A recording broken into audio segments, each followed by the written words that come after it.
guys! Joy morning! Today is Tuesday, 21st of July. May pasok ako today guys.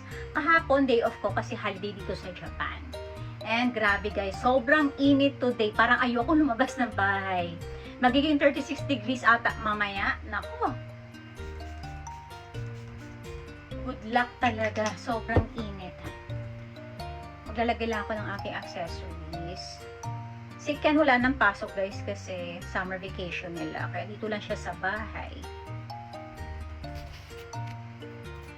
Kahapon, nag-workout ako and then nag-gardening. Ang bilis talaga tumubo ng mga damo. Kaya nagbunot na naman ako ng mga damo kahapon. Para pagbalik na namin galing Pinas, hindi siya ganun kadami. Ang bilis talaga kasi nila tumubo guys. For my scent of the day, perfume dessert violet. Mauubos na to. Bibili ako ng madami nito sa Pilipinas kasi sobrang bango talaga nito. No more. Ubus na yung aking beauty capsules, guys.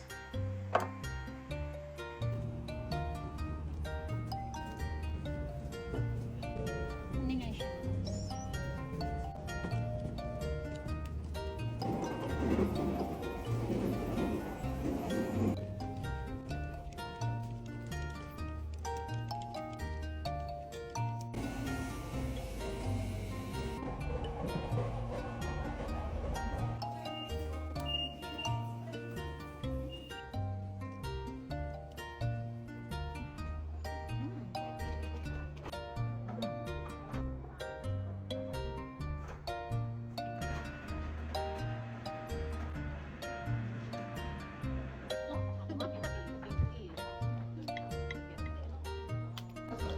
Season na.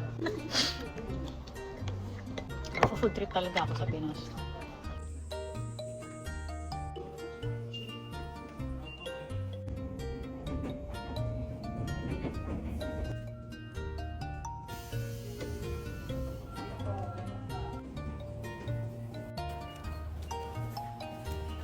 Daan muna ako guys dito sa Family Mart.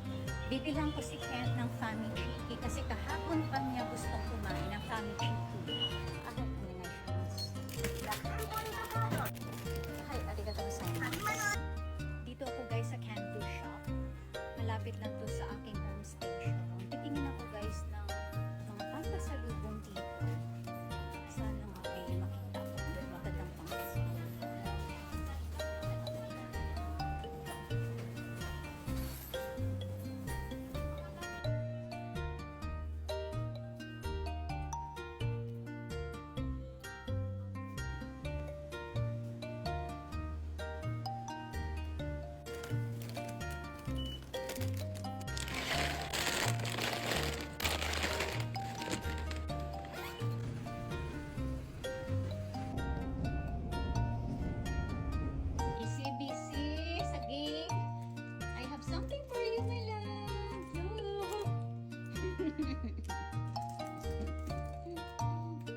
Thank you. You're welcome. Kumukuha na siya ng rice kasi uulanin niya yung family chicken.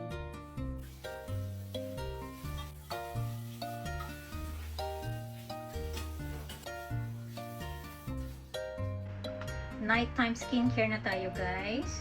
For my toners na yung white. After ng toner guys, ito yung ina-apply ko, Jevi Face Lotion. Pwede rin ito i-apply daytime, kaso marami na ako ina-apply sa skin ko pag daytime guys.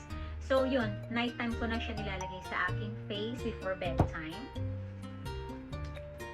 Ang ganda to guys sa skin kasi natural ingredients and made in Japan. Kaya naman, sure talaga na top quality to guys ang Jevi. Try nyo to.